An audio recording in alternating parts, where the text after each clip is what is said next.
Early one morning, firefighters rushed to a blazing house, alerted by a calm, eerily precise call from 6-year-old Emily. As flames engulfed her childhood home, Emily stood outside, clutching her teddy bear, seemingly prepared for their arrival. Her demeanor was unsettlingly composed, a stark contrast to the chaos around her. What the firefighters discovered about Emily's actions left them utterly astonished. "Hi there," firefighter Werner said as he approached little Emily. Thick tears rolled down her red cheeks, and she quietly sobbed. "Where are your mom and dad?" Firefighter Werner asked kindly. Emily paused her sobbing for a moment, suddenly looking up and meeting Werner's eyes. As their eyes met, a cold chill ran down his spine. There was no emotion in her eyes at all. Emily's eyebrows loosened up, and the tears stopped flowing, so Werner asked again, "Where are your mom and dad, sweet girl?" "Gone?" Emily coldly answered. Werner's smile faded instantly. Did she really just say that? He didn't know how to react, so he just sheepishly chuckled and handed her over to a police officer. "Find her parents," he said to the officer, his voice urgent. Firefighter Werner focused his attention back on the burning house. He ran to it, calling out to anyone who might still be inside. "Try to scream if you're in there," he said as he tried to enter the house. But the flames were too big to go in safely. He could only hope Emily had been home alone. But why had she set the house on fire? And where are her parents? But before we start, smash the like button, subscribe, and don't forget the notification bell so you never miss any of our upcoming stories. Early Monday morning, the fire department's alarm echoed through the building. Firefighter Werner and his team rushed into their suits and slid down the pole to their trucks. As they sped through town, Werner asked his colleague who had answered the phone call for a situation assessment. The voice through the phone sounded small, not older than 5 or 6 years old, Firefighter Kumar said. That was all Werner needed to hear to know this was going to be a difficult case, but little did he know he still underestimated it. They saw the thick black smoke from a mile away, and as they turned into the street, they saw how big the flames already were. Nothing would be salvageable. He only hoped everyone got out in time. Arriving at the house, Firefighter Werner's stomach dropped at the sight of the lonely little girl standing on the front lawn. He ordered his team to search for life and then began to put out the fire, fearing the little girl's parents were still inside. Werner quickly ran to the girl, asking her if she knew where her parents were, but her answer couldn't have been more chilling. "Gone?" she simply said as she abruptly stopped crying. It was like she turned it off. The way she said her parents were gone, with no emotion whatsoever, was very unsettling. By then, the police officers had arrived, and Werner quickly handed the little girl over. He urged the police to find her parents but didn't tell them exactly why, as his voice and face said enough. Werner had a gnawing feeling that something was very wrong with this case. He ran around the house, calling out to anyone who might still be inside. He listened to every sound, no matter how faint, but nothing indicated that there were people left in the burning flames. Finally, after hours of hosing down the house, the flames were out. Catching a breath, Werner and Kumar looked at the charred house, still smoking a little bit. The flames had taken everything they could, leaving only ruins. Taking a deep breath, Karim petted Werner on his shoulder. "Let's get inside, shall we?" he said as he approached the charred house. It was time to look for the cause of the fire. Firefighters Werner and Karim entered the charred house, their boots crunching on burned debris. The stench of smoke and ash filled the air, and the floor creaked ominously beneath them. "Watch your step," Werner warned, shining his flashlight around. The walls, once vibrant with memories, were now blackened and crumbling. They searched the house thoroughly, relieved to find no human remains. Every room they entered held traces of a life abruptly interrupted. "Looks like no one was inside when it happened," Werner said, peering into a collapsed bedroom. Their search revealed scorched furniture, shattered windows, and a pervasive sense of loss, but no signs of life caught in the flames. Near the curtains, they discovered melted wax, indicating arson. Werner knelt down, examining the waxy residue with a frown. "This doesn't seem right," he murmured. Karim joined him, shining his flashlight on the suspicious find. "Candles?" Karim asked. Werner shook his head, more like someone started this fire on purpose. The revelation hung heavy in the smoky air, adding a new layer of mystery to the tragedy. Werner and Karim discussed the unusual finding, suspecting the fire was set deliberately. Who would do this? Karim wondered aloud, shaking his head. And why would a kid be involved? Werner added, his mind racing. They both stood in the charred remains of the living room, piecing together the disturbing clues. "We need to get this information to the authorities," Werner concluded, feeling the weight of their discovery. They documented the scene and prepared to report their findings to the authorities. Werner took photos of the melted wax and other suspicious areas, while Karim made detailed notes. "This is critical evidence," Karim said, his pen scratching across the notepad. Werner nodded. "We need to make sure everything is accounted for." With their documentation complete, they knew it was time to take the next step. Werner called the police from the scene, reporting the arson evidence. "We found melted wax, which suggests the fire was set intentionally," he explained, his voice steady. Officer Daniels, on the other end, listened intently. "All right, we'll send a team to investigate further." "Anything else?" Werner hesitated, then decided to mention Emily. "There's more, something about the little girl." He trailed off, unsure how to explain her eerie composure. He informed the police about Emily's strange behavior and suspicions of her involvement. "She was oddly calm, almost like she expected us," Werner said, his brow furrowed. "She said her parents were gone without any emotion. It felt off." Officer Daniels took notes, his expression growing more serious. "That's unusual for sure. We'll need to talk to her again," he replied, considering the implications of Werner's observations. The police, already with Emily, took note of Werner's observations. "Emily, can you tell us more about what happened?" Officer Daniels asked gently. Emily stared back with wide, unblinking eyes. "I called because the fire was big," she said simply. Another officer, taking notes, looked up at Daniels. "Werner's got a point, something's not adding up here," he whispered. Daniels nodded, pondering the next steps. Officer Daniels, now leading the case, acknowledged the new information. "We need to dig deeper," he said to his team. "Get a background check on the family and see if there's any history that might explain this." The officers dispersed, each with a task. Daniels remained, watching Emily closely.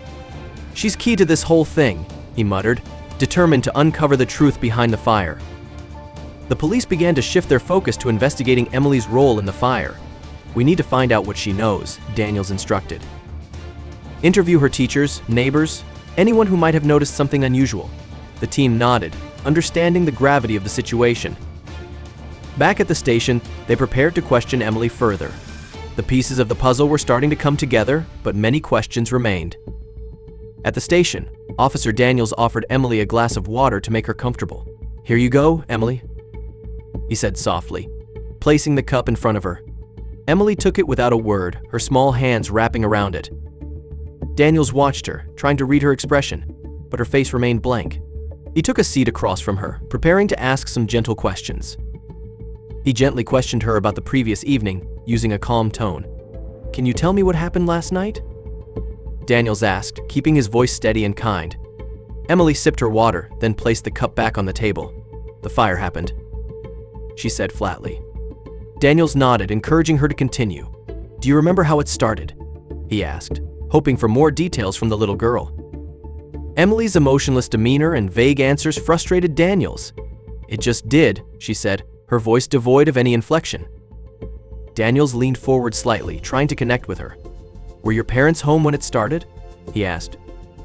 Emily shrugged, her eyes staring past him. "They were gone," she repeated. Daniels felt a surge of frustration but kept his voice calm, not wanting to scare her off. Despite his efforts, Emily provided no useful information about the incident. "Do you know who might have started the fire?"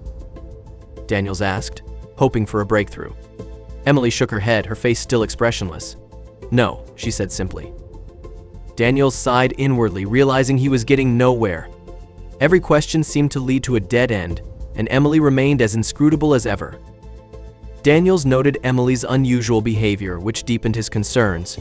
He jotted down his observations: lack of emotion, vague responses, and unsettling calmness. Something isn't right, he thought, watching her closely. "Emily, can you tell me anything else about last night?" he asked one last time. Emily just shook her head again, silent and unreadable. Daniels knew he needed to dig deeper to find the truth. Frustrated, Officer Daniels intensified his questioning, seeking clearer answers from Emily. "Emily, this is very important. I need you to think hard and tell me everything you remember," he said, his tone more insistent. Emily blinked slowly, but her expression didn't change. "I told you it just happened," she repeated. Daniels leaned in, his patience wearing thin. Someone started that fire. Emily. Do you know who? Her silence was deafening. Another officer interrupted, calling Daniels outside with urgent information. Daniels, we need to talk. Officer Ray said, sticking his head into the room.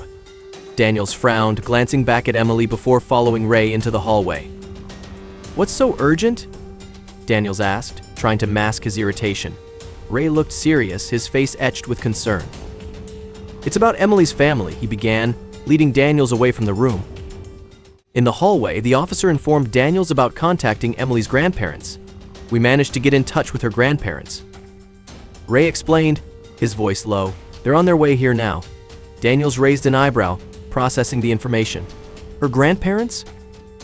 He repeated. Ray nodded. Yeah, they're pretty shaken up but said they'd be here within the hour.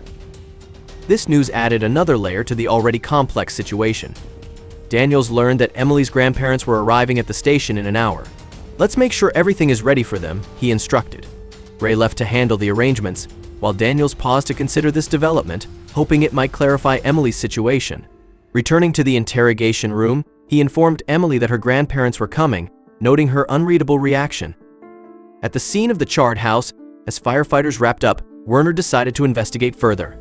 Kareem stayed behind to assist, and together they searched the bedrooms. They discovered that Emily's parents' room was nearly empty, with most of their clothes and personal items gone. It's like they packed and left in a hurry, Kareem remarked, puzzled by their sudden departure without Emily. The discovery deepened the mystery, prompting Werner to suspect there was more to uncover.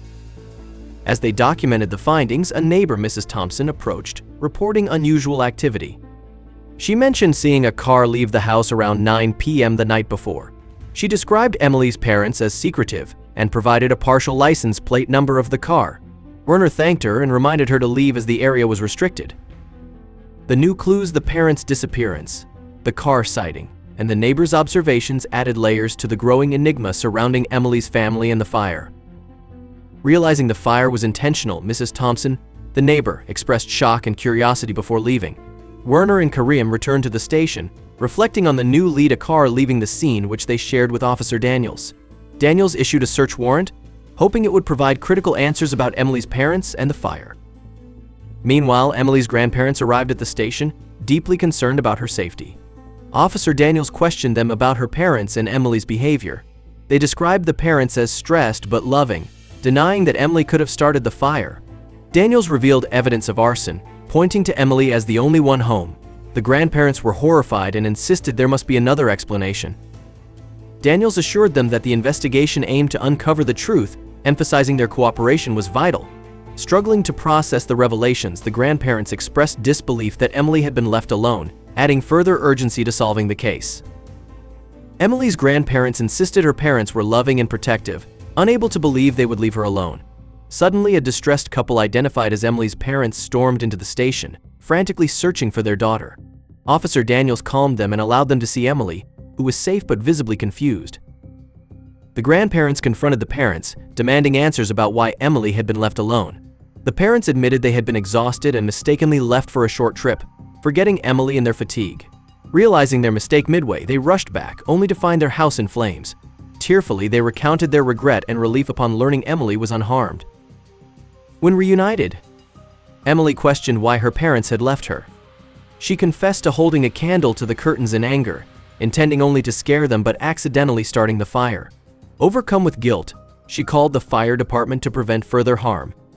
Daniels reassured her, understanding it was a child's impulsive mistake, not malicious intent.